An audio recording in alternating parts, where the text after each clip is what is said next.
La direction des bourses est organisée en deux grandes divisions. C'est la division bourse nationale et la division bourse étrangère. Alors quand on parle de bourse nationale, on fait référence aux étudiants qui sont inscrits dans nos universités au niveau national et qui sont attributaires d'une bourse. Alors au niveau national, ces étudiants qui sont inscrits dans les instituts supérieurs publics ou privés ont droit à une bourse, mais il y a des critères. Pour la première année, pour l'obtention de la bourse en licence, nous avons eu cette année par exemple 74 000 bacheliers. Sur les 74 000, nous avons attribué 16 000 bourses pédagogiques. Donc quand on parle de bourses pédagogiques, les étudiants vont compétir selon des critères pédagogiques. Donc on fait référence à l'efficacité académique. Et lorsqu'à côté maintenant, on a 5 000 bourses parce que quelqu'un peut ne pas être performant à l'école, mais il a besoin de la bourse parce que la bourse est d'abord sociale. Donc les 30% de montant sont affectés aux bourses sociales, donc qui vont faire 5 688. Donc le total fait 20 688 bourses qui ont été attribuées aux étudiants de première année. Si vous faites la soustraction,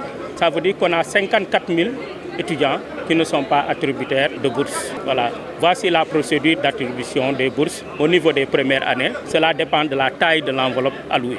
Maintenant, arrivé en deuxième année, les étudiants bénéficient toujours de la bourse et ils bénéficient de la bourse aussi en troisième année. Et on leur donne même une année de dérogation s'ils ont redoublé. Maintenant, pour les masters, lorsque vous avez votre licence, vous pouvez compétir pour la bourse en master. Donc la bourse en master également, vous avez la possibilité d'y avoir accès. C'est 2 ans, master 1, master 2, avec une année de dérogation pour ceux qui ont redoublé. Pour ceux qui vont en thèse également, ils ont la possibilité d'avoir accès à la bourse. C'est 3 ans de bourse avec une année de dérogation si vous n'avez pas encore soutenu. Quels sont les types de bourses au niveau des bourses nationales? Nous avons les bourses d'excellence qui sont de 60 000 francs par mois, qui sont destinées aux bacheliers qui ont eu la mention très bien et bien. À côté, vous avez ce que l'on appelle les bourses entières. Elles sont dédiées aux étudiants de première année qui ont eu la mention assez bien au bac, ou bien aux étudiants de deuxième année, aux étudiants de troisième année, aux étudiants en master 1. Cette bourse est de 40 000 francs par mois. À côté, vous avez la demi-bourse qui est de 20 000 francs. Elle est octroyée aux élèves de série L qui ont eu au minimum 10,90 au baccalauréat et de série S2 qui ont eu 10,50 au minimum au baccalauréat. Et ensuite, maintenant, pour les séries S1, S3, ainsi de suite, tous ceux qui ont eu une moyenne de 10 sont attributaires directement de la demi-bourse, qui est de 20 000 francs sociaux. Donc la bourse sociale est également une demi-bourse, parce qu'elle est de 20 000 francs CFA par mois. Voici les types de bourses qui existent au niveau des bourses nationales. Maintenant, à côté des bourses, il y a d'autres modalités d'indemnité. Il y a ce qu'on appelle les subventions de mémoire qui sont payées aux étudiants de Master 2, donc qui est de 150 000 francs, et les subventions pour la thèse de 200 000 francs CFA. À côté, vous avez aussi les indemnités de stage, les indemnités de recherche, ainsi de suite. Voici en résumé comment se présentent les bourses nationales. Voilà, au niveau national, pour l'année dernière 23-24, nous avons eu 153 334 étudiants boursiers dans le privé comme dans le public. Dans le privé, ils sont 150 900. Si vous faites le cumul de ce que nous avons payé l'année dernière, nous sommes autour à peu près de 86 milliards. Donc le montant qui nous est alloué au départ était de 65 milliards, mais ensuite nous avons dû dépasser notre budget. On a bénéficié donc de transferts de crédits supplémentaires, ce qui nous a amené jusqu'à 86 milliards. Pour cette année, le montant qui a été alloué pour les bourses nationales est de 70 milliards. Donc pour l'instant, nous gérons. On ne sait pas si d'ici la fin de l'année, on aura besoin de rallonge. La généralisation de la bourse, elle n'est pas en vigueur. Comme je l'ai dit tout à l'heure, si vous prenez les premières années, il y en a au moins 50 000 qui n'ont ni bourse ni aide. Voilà. Mais il faut reconnaître aussi, si on voit la taille des effectifs de nos universités, nous sommes à peu près aujourd'hui à à 300 000 étudiants. Donc si on a 160 000 personnes, 153 000 l'année dernière qui sont boursiers, c'est déjà bien. On est presque à plus de 60% de l'effectif dans nos universités ont des bourses. Ça, c'est une performance. Et ce que le Sénégal paye en termes de bourse, il n'y a aucun pays dans la sous-région et même en Afrique qui le paye. Donc sur ce point, il faut dire que l'État du Sénégal fait extrêmement beaucoup d'efforts.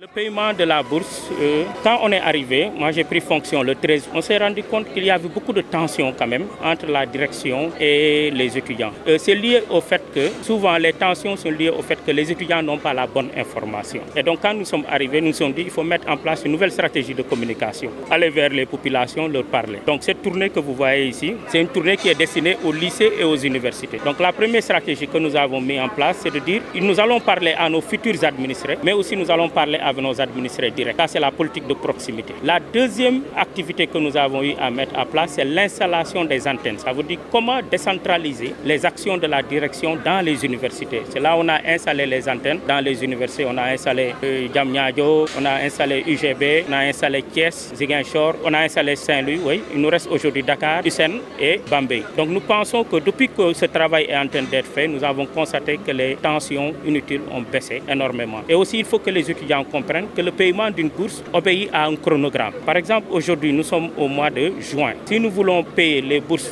de juin, c'est à partir du 20 juin que nous commençons le traitement. Demandons aux universités de nous envoyer les listes. Nous faisons le traitement. En début juillet, nous signons les décisions, nous préparons les états et le circuit fait à peu près un mois. Donc pour payer une bourse de fin juin, cette bourse est payée en début août. Donc un étudiant ne peut pas venir vous voir aujourd'hui et vous dire que je vais être payé dans 2 semaines. Ce n'est pas possible. Techniquement, ce n'est pas possible. Donc ça prend 45 jours. Et donc nous avons notre dernier délai de paiement, c'est le 5. Et jusque-là, nous arrivons à respecter. Par exemple, là, le mois dernier, nous avons payé le 2 juin. Le 2 juin. Donc généralement, les gens ne voient pas les trains qui viennent à l'heure. On vous s'attarde toujours sur les trains qui ne viennent pas à l'heure. Donc c'est important que le public le sache, que nous payons le 5. Donc généralement, on a constaté que le paiement, il y a du bruit, généralement que lorsqu'il y a des rappels. Mais si vous constatez, si c'est des mensualités, généralement, il n'y a pas de bruit.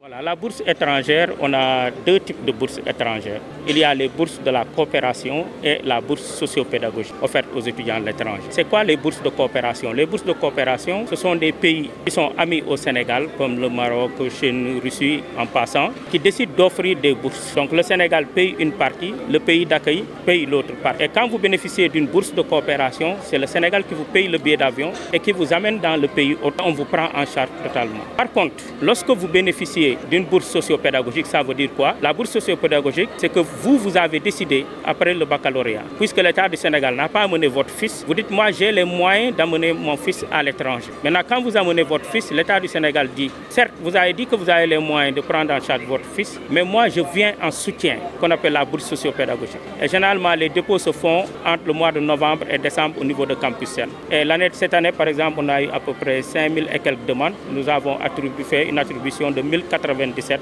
bourses socio-pédagogiques. Donc les bourses socio-pédagogiques sont donc différentes des bourses de coopération. Les bourses socio-pédagogiques, c'est l'État qui décide d'aider ses enfants qui sont à l'étranger. Voici comment est structurée la problématique de la bourse.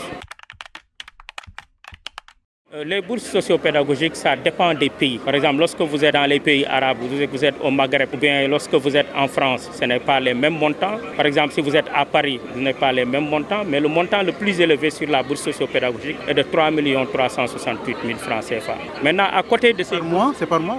Non, par an. Par mois, c'est 142 448 francs. Maintenant, à côté, il y a ce que l'on appelle les allocations spéciales et les bourses d'excellence à l'étranger. Les allocations spéciales, les bourses d'excellence à l'étranger sont attribuées pour les allocations spéciales aux personnes en situation de handicap comme les déficients visuels, ainsi de suite, ou des personnes ayant des handicaps forts, ou les bourses d'excellence sont attribuées à des élèves qui sont très excellents et qui bénéficient de la bourse à l'étranger. Cette bourse, elle est de 650 € par mois, donc elle est de 426 400 et quelques francs CFA. Donc l'année, ça doit faire autour de 5 millions et quelques. Voilà, voici en résumé ce qu'on pouvait dire sur les bourses étrangères.